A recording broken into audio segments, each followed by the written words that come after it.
Bonjour à tous, je suis très heureux de vous retrouver pour ce nouveau webinaire Digital Habitat 2023, animé par Intent Technologies et en présence de Domo France. Je suis Jean-Philippe Régnier, donc le directeur commercial d'Intent. Et aujourd'hui, on va voir ensemble comment Domo France a inscrit ses enjeux stratégiques dans sa plateforme de données, notamment l'énergie, la relation locataire, les contrats. Et pour parler de ce sujet, eh bien aujourd'hui, je suis accompagné de Sylvain Terragnan et David Bisbal de Domo France. Au programme de la journée, donc on va rapidement présenter les sociétés Domo France, Intent Technologies et la stratégie de Domo France. Et puis, on va se pencher justement sur les enjeux qui sont opérés à travers Intent Platform aujourd'hui, à savoir la relation locataire, le pilotage des contrats fournisseurs et puis la performance énergétique. Et donc, sans plus tarder, je vais passer la main à Sylvain et David pour présenter Domo France. Bonjour à tous, ravi d'être avec vous pour participer à ce temps d'échange et vous partager l'expérience de Domo France et le partenariat que nous avons avec Intent. Domo France, c'est une société qui est basée à Bordeaux. Nous sommes un acteur référent en Nouvelle-Aquitaine de l'habitat social, filiale du groupe Action Logement. Nous gérons un parc de plus de 40 000 logements qui, comme vous le voyez sur la petite carte, se répartit sur l'ensemble du territoire de la Nouvelle-Aquitaine. Nous réalisons l'ensemble des métiers du logement social, bailleur social bien évidemment. Nous faisons la promotion immobilière, la construction.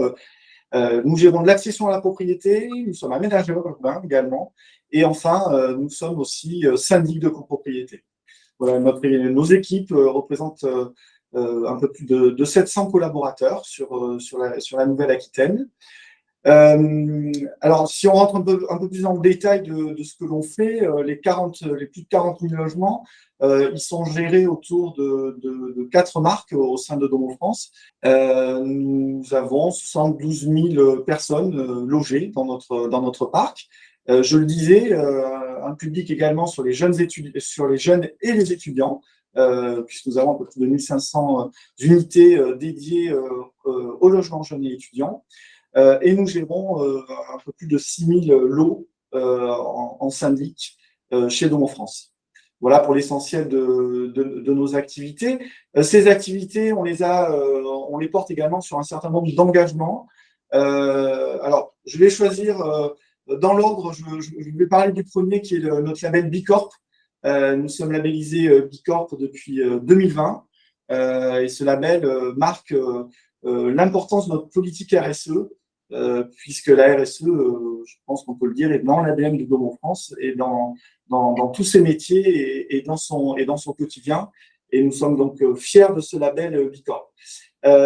Nous avons plus globalement une démarche d'ISO, mais surtout d'amélioration continue, une politique qualité tournée vers l'amélioration continue.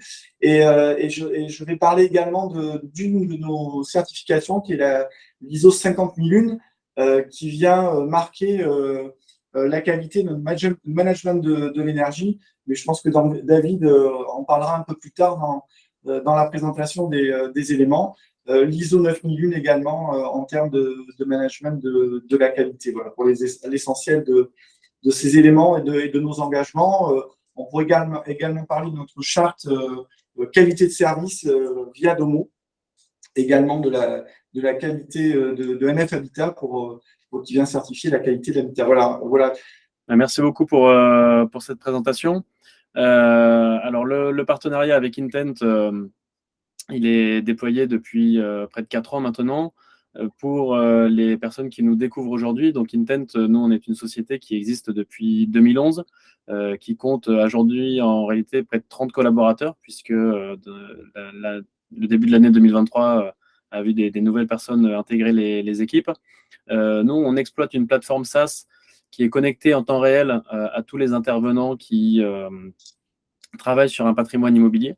Donc aujourd'hui, c'est plus de 180 acteurs sur le marché qui échangent des données en temps réel avec Intent.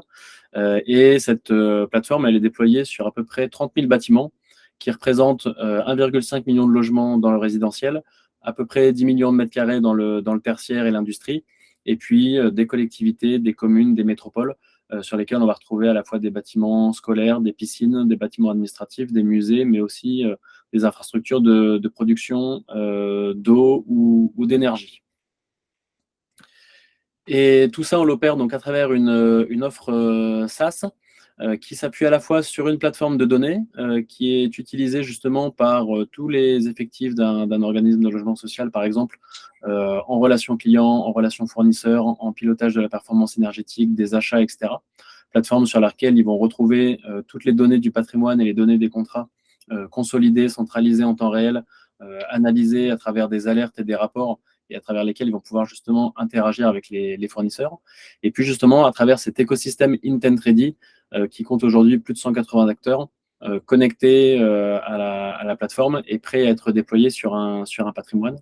Et tout l'enjeu de cette offre en SaaS, c'est également de pouvoir opérer des services qui vont permettre d'exploiter cette plateforme au quotidien et vraiment de faire en sorte qu'elle soit qu'il y ait une expérience qui soit la plus confortable et optimale pour les utilisateurs, mais également qu'elle accompagne la transformation de l'organisation et des pratiques de nos clients. Et ça, c'est un point, je pense, qui est vraiment très important chez Domo France, puisque cette transformation numérique, elle s'est inscrite dans un projet de transformation plus général dont vous allez nous parler un peu plus longuement maintenant.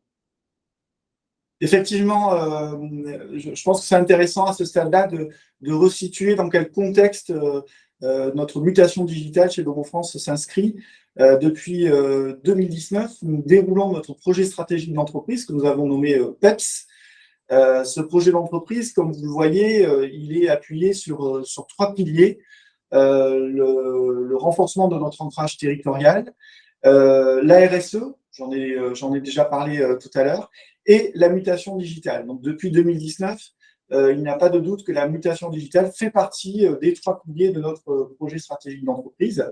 Une mutation digitale absolument nécessaire au regard de notre déploiement, aussi de notre développement, hein, puisque on met aujourd'hui à peu près 2000 logements entre la production de logements sociaux locatifs et l'accession neuve sur la Nouvelle-Aquitaine. Et donc, autour de ces 3 piliers, dont la mutation digitale, nous avons décliné ce projet stratégique autour de 6 ambitions. Et l'ambition numéro 5, c'est digitaliser pour mieux loger. Voilà, donc, depuis 2019, dès 2019, l'ambition était clairement affichée sur la mutation digitale. Alors, digitaliser pour mieux loger, depuis 2019, là, je vous ai cité quelques exemples concrets du travail, du parcours qui a été réalisé depuis sur les dernières années et jusqu'à aujourd'hui. Et notamment, un des enjeux forts était de dématérialiser le parcours locataire.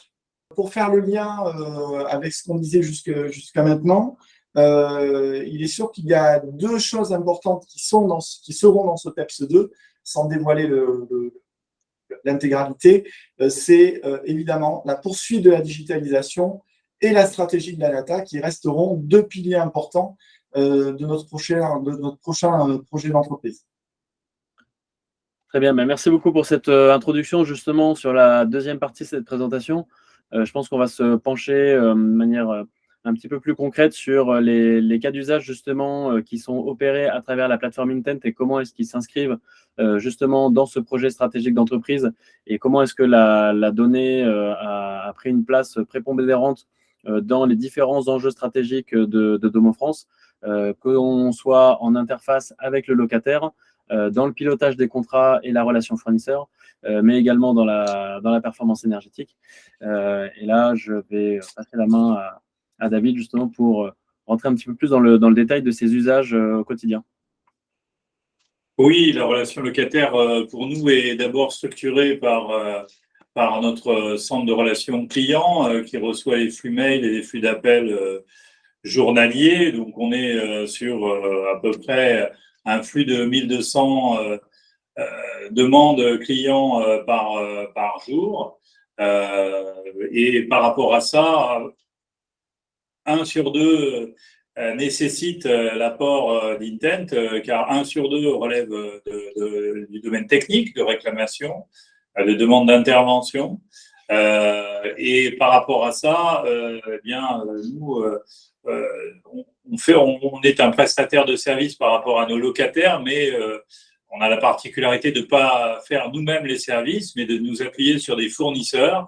Et l'essentiel de la vocation d'Intent pour nous, c'est de pouvoir nous donner une seule source pour trouver l'histoire des interventions de nos fournisseurs par rapport aux demandes clients, et on la trouve dans Intent. Donc, on trouve à la fois de la traçabilité sur les délais d'intervention entre la commande, la prise de rendez-vous, l'intervention, s'il y a plusieurs interventions.